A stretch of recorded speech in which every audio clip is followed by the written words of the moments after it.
May bisita tayo. Bisita tayo ni Ryan. Pinoy in Greenland in the house.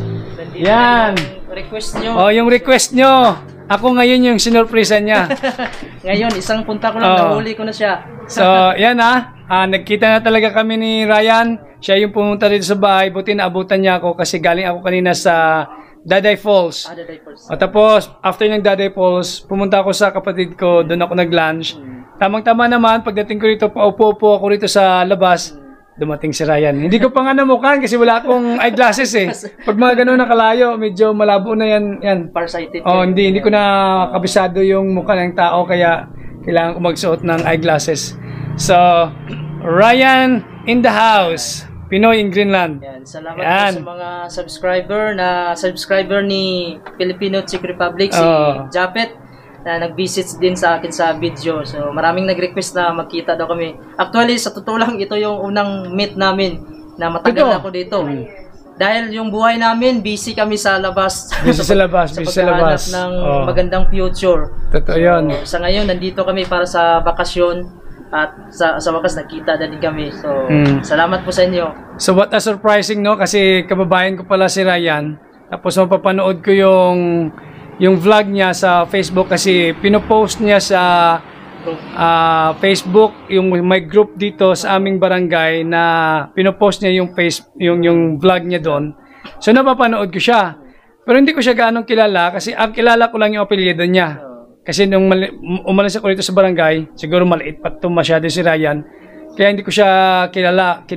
Yung kilala ko nga lang talaga yung apelyido niya. So, I found out na talagang taga rito nga siya. At napanood ko yung vlog niya, yung ginatid niya yung anak niya rito sa harapan ng school. Diyan lang yan, oh. Harapan ng school.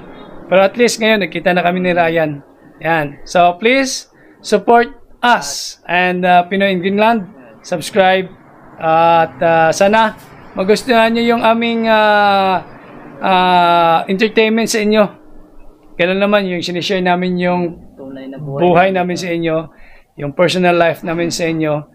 Minsan may mga content na talaga minsan boring siguro sa inyo. Pero ganun talaga. At minsan masyado ng personal ang sinishare. Pero we give the entertainment, kumbaga. We give the pastime para maaliw namin kayo sa panonood ng aming vlog. So again, Ryan in the house, Pinoy in Greenland. Please subscribe to his channel and of course, support us. Okay? Sa mga subscriber ni Japet, pasensya na po kayo kung yung pumunta siya doon. Hindi kami nagkita kasi balak niya surprise din ako na puntahan doon. Kaya, at nung pumunta siya doon, pumunta ako ng Manila at saka Jensen dahil sa mga papers. And marami ding nagko-comment na gusto nila mag-meet kami dahil isang barangay lang kami. So, ngayon siya ang pinuntahan ko dito at nahuli natin siya dito. So, nagpang-abot talaga kami. Huling-huli. Kaya maraming salamat sa supportan nyo, no? So, siguro hindi namin alam kung kailan naman kami ulit magkita kasi mga susunod na linggo, no? Buwan? Sa next month. Next month. Next month. So, babalik na naman kami sa kanya-kanya naming trabaho. Oh, tanungin natin si Ryan. Yan, kailan ka babalik sa Greenland? Babalik ako sa Greenland sa May 8. May 8. Tapos ikaw? May 7. Halos magkasunod lang kami talaga. Tapos yung city mo na dadaanan is? Dito muna ako mula sa Maynila, papunta na naman sa China, tapos China to Denmark, tapos Denmark to Greenland na. Okay. So, ako naman Manila, Davao, Manila, and then Turkey. Turkey. And then Prague. Kasi nung umuwi ako, Turkey yung dinaanan ko din eh. Turkey din dinaanan mo. So yung flight mo is flight 804? Oo, 084, Manila. Ganun naman talaga. Yung dating mo mga alas 6 ng gabi? Oo, gabi, ganun. Ganun talaga schedule. Anong flight? Anong date yun? 27 ata? 26. Palis ako. Nauna ako sa'yo ng 2 araw. 24 ako. 24 ka. Sa Maynila ka pa next day. So, nauna ako sa'yo ng 2 araw pala. Halos magkasunod lang pala yung flight din natin at saka pabalik. Ayos. Ayos. Talaga yung mundo. So, ngayon, pag gawin namin, mauna ako isang araw. Tapos susunod na naman ako. Sana, anyway, may Facebook yan. At doon tayo baka mamaya, who knows, makapunta ako sa Greenland. Oo, makabisit ka doon. O makapunta ka sa Czech Republic. Pwede din kasi may Shenzhen visa din ako eh. Plano din namin mag-tour kasi sa Shenzhen part. Text ka lang, message ka sa Facebook pag gusto mong pumunta ng at kasi wala tayong Czech communication na hinahanap kita yun sa kuwan. Hindi ko mahanap yung communication natin eh. Kaya yan, nagsadya na lang ako pumunta dito. Pero ayan nyo, tuloy-tuloy na to. At now, first day of meeting. And hoping that the friendship will continue. So para mabigyan pa namin kayo ng magandang vlog or content para malay nyo baka magpupunta si Ryan sa Czech Republic or ako sa Greenland, magkukulab kami doon. Hindi natin alam yung mga susunod pa. Yun, at least nakita natin si Ryan, ha. So, napagbigyan namin kayo, ha. Wag na kayo, please, wag na kayo magtampo. wag na kayo magtampo. Sabi na magkalapit lang ng barangay, hindi pa nagkita. Busy talaga, busy. Kasi nga ako, totoo lang yan, araw-araw akong sa bukid. Bukid din, Tapos, umuwi lang ako dito mga lunch. Tapos, pag after lunch, ikot-ikot sa barangay. Kasi yung mga payong-payong driver, mga talagang yan yung mga kabarkada ko, mga kaedad ko. Kaya minsan dyan ako nakikitambay sa kanila. Yan. Ako naman kasi, kuha na ako minsan sa bahay, tapos pag wala, kasi binabantayan ko din yung anak ko ulit po yung anak ko. Tapos kung wala, doon sa farm. So minsan kung punta ko palengke, may bibili kami. Yung farm mo yan sa Baugan? Yung farm ko dito, Patil. Patil? Patil. Tapos meron din dito sa Libungan. Oh. Sa may tulay na niliguan. Di ba may tulay dyan na may liguanan? Sa Teddy Miranda ba yun dyan? Yung liguanan na tulay dyan? Sa river? River. Libungan River. Sa itaas lang, malapit na Camino. Okay. Alam ko, kasi alam ko yan kay Teddy. Kay Camino, alam mo yan. Alam ko yung kay Camino din. Doon sa baba sa amin. Medyo wala kaming katabi doon, yung katabi namin sapa na din. So alam ko yan. Alam ko yung farm ni Ryan dyan. Medyo malapit lang. Yung sa inyo sa Baugan, no? Sa Dulaw. Sa Dulaw. Maganda din kasi yung daanan. At least maganda ng daanan, simentado na. So may farm ako dyan sa Baugan. Bininta ko kasi nagka-problema sa manage. Hindi sa title. Title. Bali hindi pa na. Yung kay nung Gudik. Bininta mo na sa iban. Bininta ko sa iba. Hindi pa na-transfer yung title. Hindi. Kaya nagka-problema, bininta ko. Bago pa lumala talaga yung problema. Bininta ko na. So, yeah. So anyway, salamat. Salamat, ha. Salamat sa panonood po at sa subscribe nyo sa aming dalawa. So, maraming salamat. So, kita-kits ulit. Sayonara. Morning smoothie and my cocoa latte. Sophie, is it nice?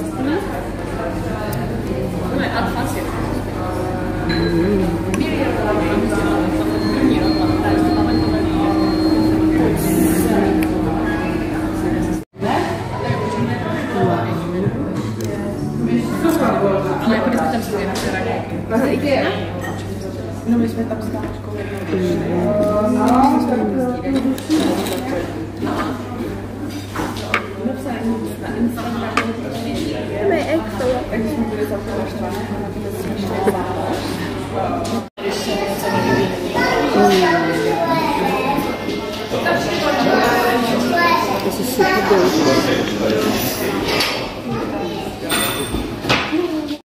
So the breakfast was very big.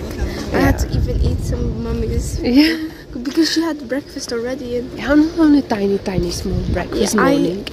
My breakfast this morning was a cup of water. Yeah, I'm so glad that Sophia didn't have a breakfast because she could finish mine bread. Yeah, and it was really big portion. I can't breathe. So we had a nice breakfast here in Town Hall. If you see it behind us downstairs, it's a nice restaurant. Now we are heading to Breda. It's the biggest mall in Opava for shopping, and then we will go for shopping to market because Sophia going to residential.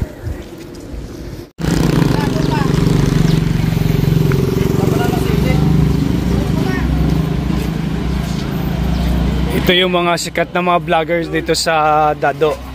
Si Dick yung vlog. Renato Tabiluna. Ito, idol na idol ko to. Bird whisperer ito. Minsan dalawin natin sa bahay niya. So, makita niyo yung mga ibon niya doon sa kanyang bahay na kusang lumalapit sa kanya pag tinatawag niya. Pero, Dek Yam, yung ibon mo ba pag ganitong oras, wala na doon sa bahay mo? Mga ganitong oras nandito pa sila pa. Para ano pa, kainin pa. Kainin pa. Mga 7, wala na yan sila.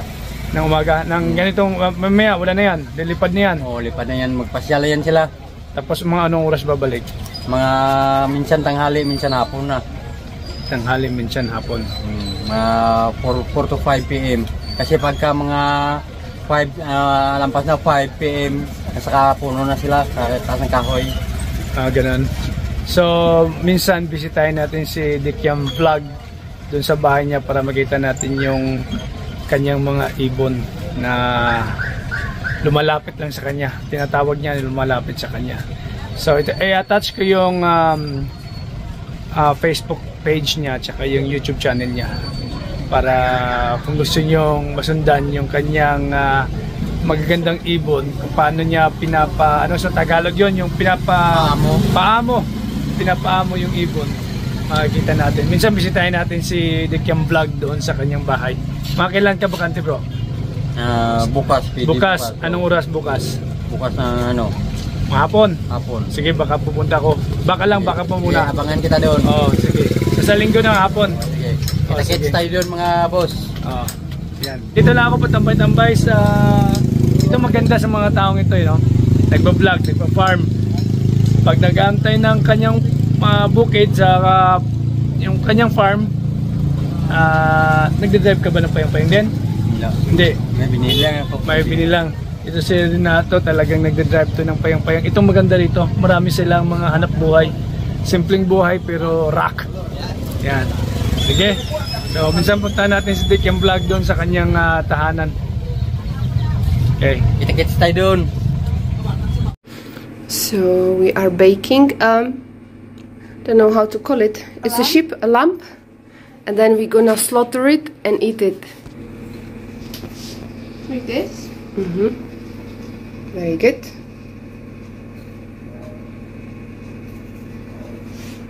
You can put it here. Yeah. Or you can do it on the top of that. How do I get it all over the sheep? I mean the lamb. Yeah. Okay, let me do it. Right, this is our masterpiece.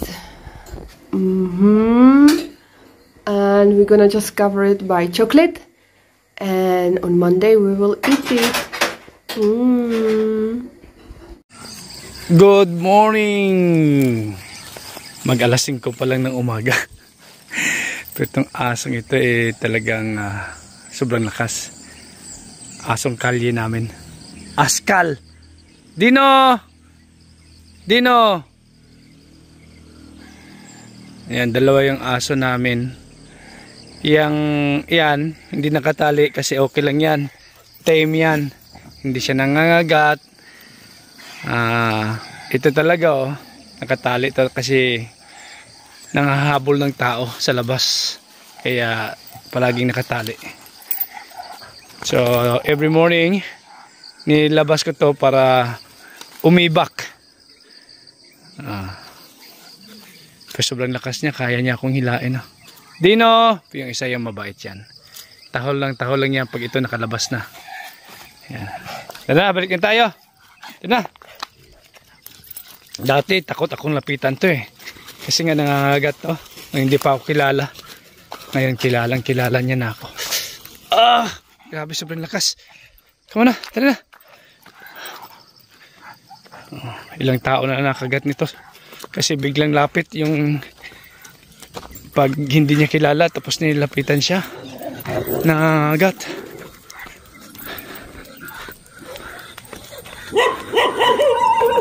Lala.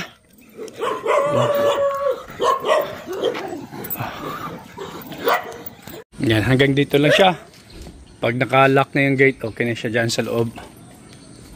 Yan. Tuwing umaga, mula nung dumating ako, nilabas ko yan siya. Ito si Dino. Pangalan si Dino. Come on. Pasok. Ayan. Siya naghahabulan. Ito silang dala rito.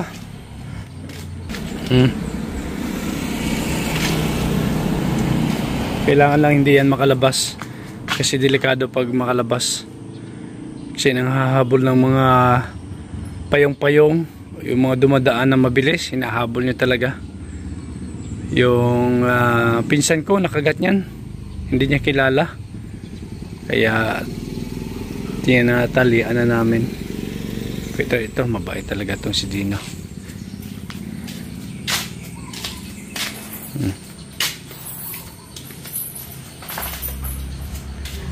Yan. Dito ako naglalaba. Ito, sagana sa tubig dito. Yan, naglalaba ako rito. Kahapon nakapaglaba na ako. Ay, di na.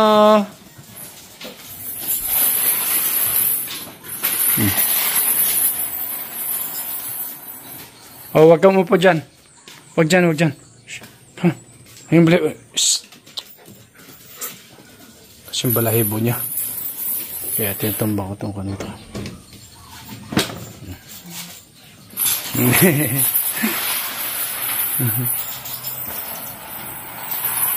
Maya-maya itatali ko na to.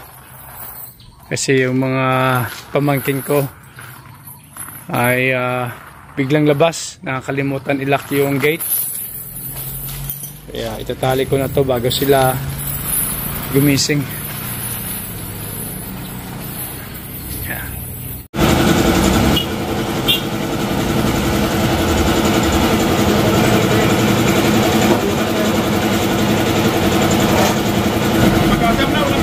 Wala pakpak na eh? Ay, oo nga, walang pakpak. Pagbata niya wala pakpak. Pagbata niya wala pakpak na. Hindi po, ikaw ka mga po dyan. Ay, oo, wala pakpak oh. Putol. Walang pakpak. Ay, legend gini.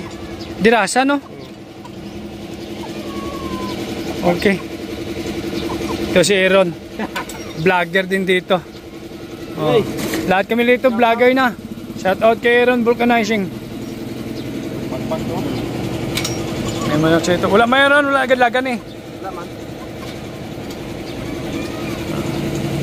So dito lang ako, patambay-tambay rito kay Aaron. Ito yung vulcanizing shop niya.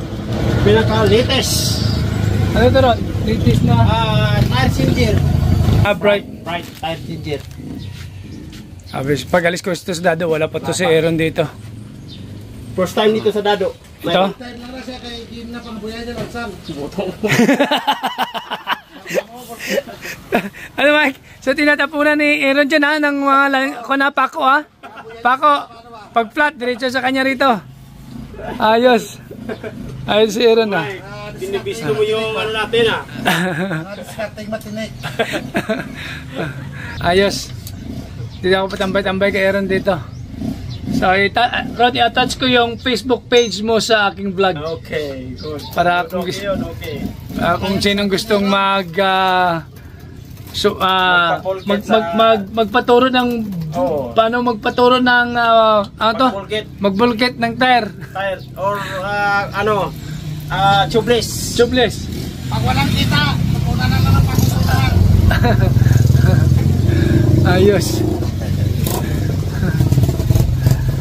Ito lang, wala pang ginagawa kaya patambay-tambay rito. Upo muna. Opo. Ayan, ito yung pagkakaiba ng vulcanizing at saka professional. Itong vulcanizing, nag-aantay lang ang perang lumapit. Yung professional, pinagtrabahuan bago pera. Lalo na ka nag-advance ka ng bago ng sunahan. Kasada to. Diba? Sabi ni Michael, tinatapunan ni Aaron ng mga pako rito.